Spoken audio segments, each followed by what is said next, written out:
guys, welcome back to Think Global and Work Local podcast. I'm your host, Josephine Asalia, and today we have a very special guest, Monica. Hey, Monica. Hi. So I'm so glad to be here. And finally, you guys are here too. Because it took us some time to schedule a time, so I'm so happy to finally got the time to meet you. Yeah, so why don't you tell us a little bit about the X Mojo and your background? Sure. So my name is Monica, and I'm from New York specifically. And I am currently living in Taiwan. I co-found and co-owned the space called the X Mojo Hair Beauty Supplies. And it's focused on curly hair in terms of like services and products, at the same time, hair care maintenance. So tell us about your story with the X Mojo. How did you guys start it? And then, because it's a thriving business now in Taiwan, it's probably one of the largest and the only one like hair care salon that provide services for natural curly hair in not only in Taiwan but also in Asia.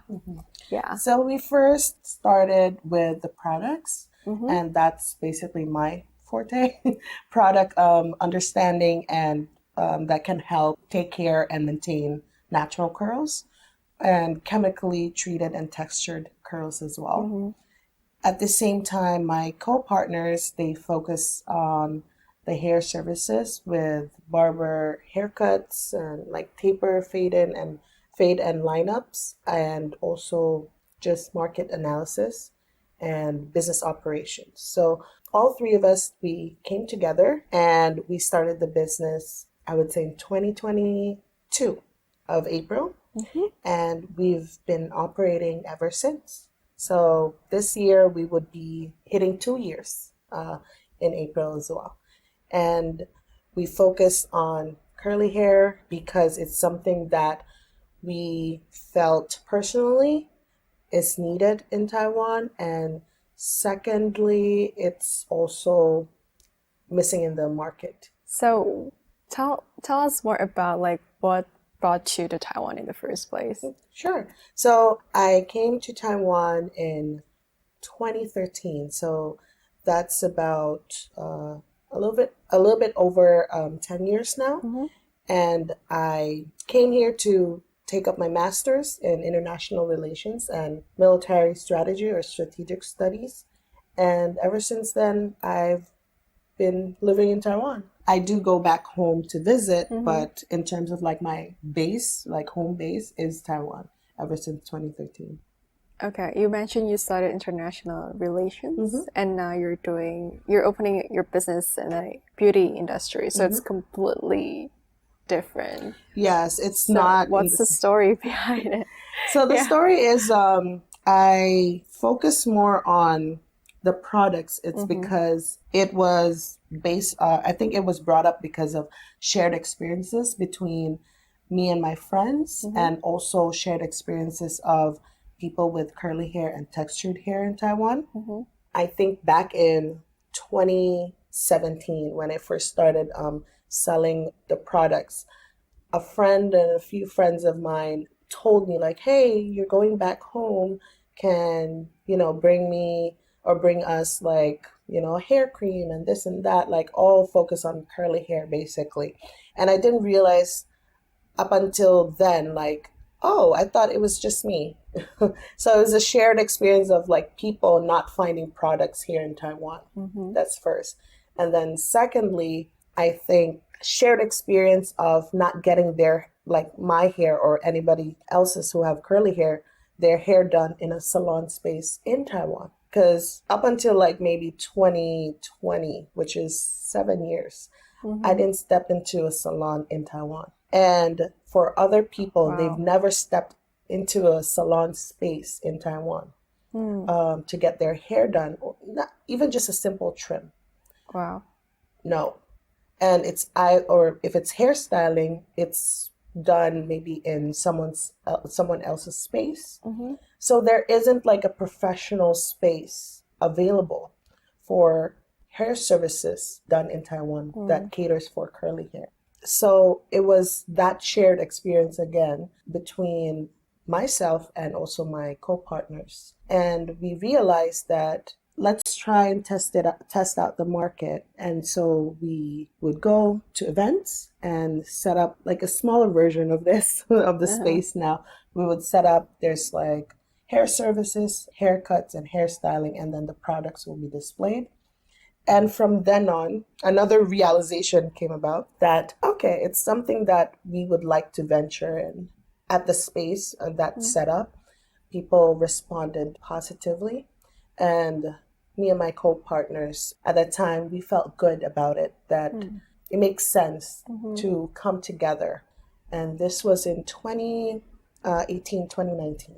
Continued discussions after that. And we were like, you know what? Let's start up an actual physical shop and salon and make it professional so that we can be officially as a retail shop that people can just step in and buy and see whatever products they would like to purchase, or at the same time also hair services for haircuts and barbers.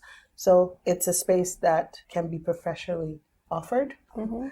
to people, because I think again, it's something that is not happening Happening. in Taiwan up until like, yeah, we opened. So a lot of people who also came to Taiwan, they've been here long enough, probably the same amount of time that me and my co-partners have been here, maybe between 5, 8 to 10 years. Mhm. They would come to the shop and they would some of them would say like, it's the first time I'm stepping into a salon in Taiwan, and all of the years I've been in Taiwan. That was the same thing for me, same thing for other people. So it was a shared experience, and culminated into what we have right now. So, how did you meet your co-founders, and what do you think makes your business so unique that it is like a successful business now? I met the co-owners or partners of the business because we're friends. Mm, So initially we met and we were acquaintances and became friends. And I think it was more of like we realized that I have a passion in product and hair care routines, and I also realized that one of our partners is very passionate and talented in haircutting, specifically barber haircut mm, services. He's been a barber for years, even before coming to Taiwan. And then the other partner, he's very good at projects and market analysis and business operations. So we played out on our strengths mm, and we used that after we did the testing the market in our own different spaces, in our own different ways, coming together at events, realizing that we could grow in this industry and be better versions of ourselves. And also, it just made sense for us to help each other, mhm. especially we're all foreigners in Taiwan, and two heads is better than one. One. What we have three people, so three definitely makes it even way better. Mhm. Yeah, definitely. Yeah. Okay, so as a foreigner that want to build their business here in a foreign country, what do you think are the key points that makes your business like successful? What are the key points that people should consider when they want to set up their business here? Yeah. So I think the most important is having a business analysis, Mm-hmm. and what comes with it is also trying to understand the market. So if you have a business analysis, you're able to understand the three things. One, what is the purpose of the business? What are you trying to solve? And what are your short-term and long-term goals? So if you have a business analysis, you look at the market. What am I trying to solve? What is the purpose of this business within the society? Is it trying to fill in the gap, or is it trying to bring a new experience to people? And then the second is basically trying to understand, if I do have this business, how am I going to visualize it? How is it going to be? That also helps basically your short term and your long term goals. So if you have short term goals, you'll be understanding these are like what I want to achieve, let's say in the next 3 years. And so for us, what we did was that we saw that there was a problem or a gap, and we tested the market. That's short term goals. After that, there's like medium term goals, wherein like after 3 years, what is the next game Okay. plan? what are the next what you call it, steps? Where do we go forward? It's going to events and then seeing how we can also expand in other areas, also helping out other businesses to come together. So that's where we worked with other people, which, like, again, my co-partner in hair services and whatnot. And after that, long-term goals, what could be the possibility of this being more than just an online business? For us, that was that. So it was, we can have a physical shop. What else? Like, let's say, have all three things in one space. So again, we were able to visualize the shop right now, what the X Mojo is right now, because of having to understand first what is the market, what's lacking. Second, how we can solve it. And then third, having goals. So that's very helpful in terms of like building your own business analysis. And it's very helpful as well to make sure that it makes sense. It's not just trying to compete with others. The purpose of the business has to make sense. So as a Black business founder here in Taiwan, when you first started the business, what kind of challenges do you face? I would say it's more focused on like being a foreigner, not really just as a Black person opening a business. Being a foreigner in general, opening a business in another place is already challenging. Yeah. Much more so if the country where you want to open your business doesn't have the same native language or basic official language. For me, my native language is English, and here in Taiwan it's Chinese. Yeah. And there's a language barrier.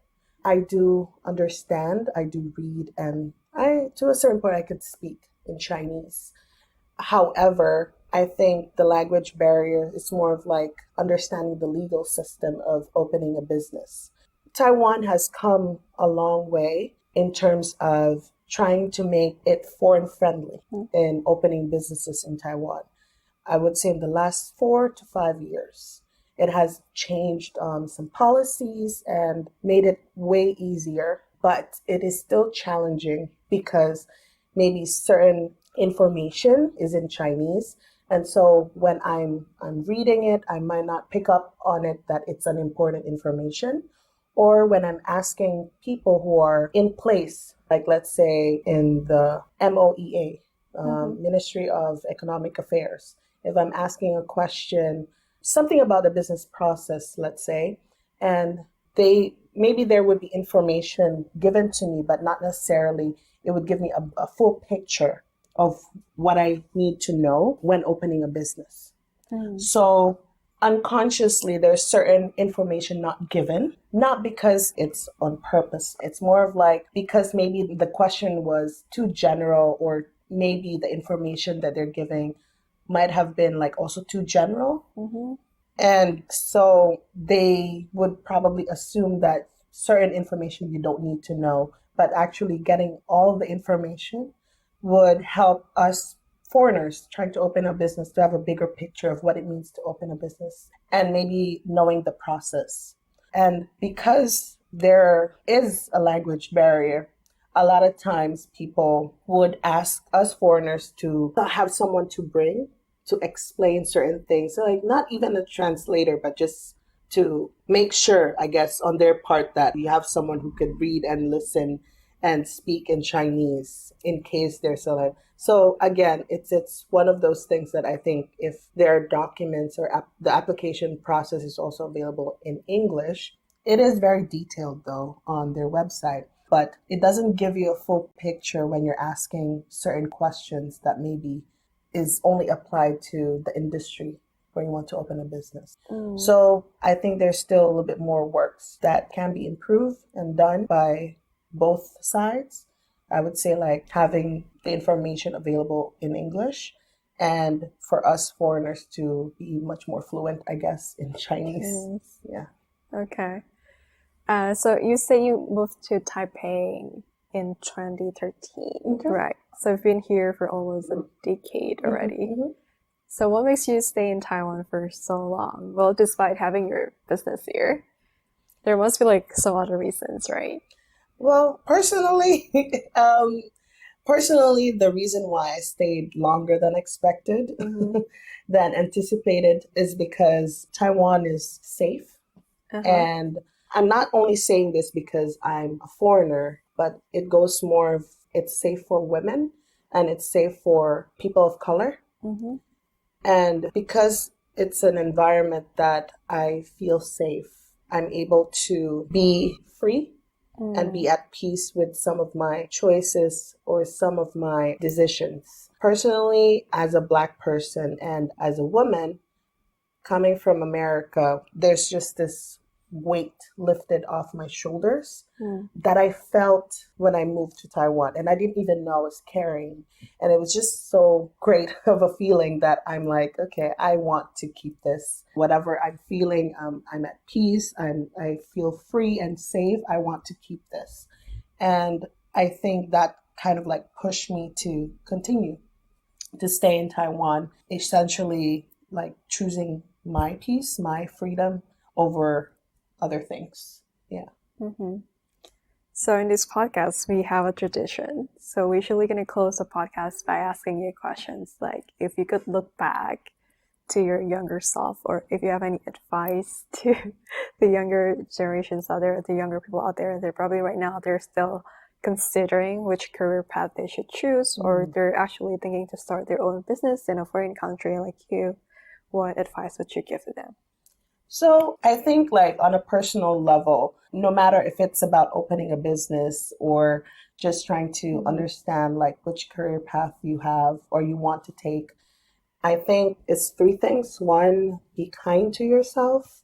Next, be patient with yourself. And the third one would be persevere. Mm-hmm. And I say this because when you're kind to yourself, you tend to go easy on yourself and not be hard on yourself when you're making mistakes, because Mm-hmm.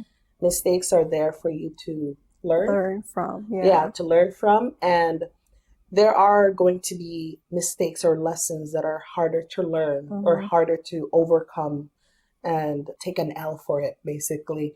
But be kind to yourself. Like it's part of the process. Mm-hmm. Be patient with yourself because it is a process for a reason. It's a journey that, yes, you might not always be in positive spirits or you might learn some mistakes here and there, but enjoy the process and be patient, because as long as you have the vision of where you want to go and you visualize where you want to be, I guess, without harming other people, Mm. then I think you will definitely reach it.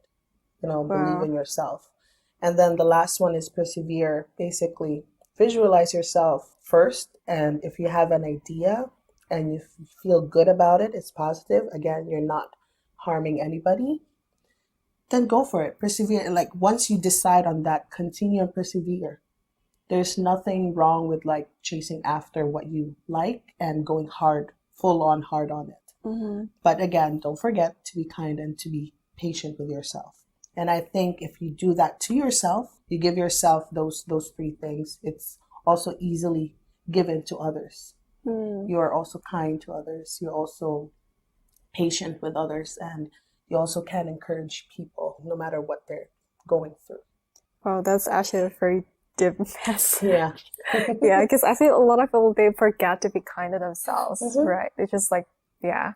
Yeah. Well, thank you, Monica, for sharing your inspirational story with us. So in case like the listeners out there, they want to go visit your salon or they want to reach out to you, like what is the best way? Well, the best way would be social media, to be honest. I think people could reach us currently, they could reach us through Instagram and Facebook on our pages. And we also are on Google Maps. So we have messages that we can receive through the Google Maps, and we have our email addresses there Mm-hmm. available for people to inquire and reach out to us. And yeah, just send us a message for inquiries, and we will definitely try our best to respond to everybody. Yeah, so type DX Mojo, and then their salon will show up on your Google. And see you on the next episode. Thank you guys for listening. Bye. Bye.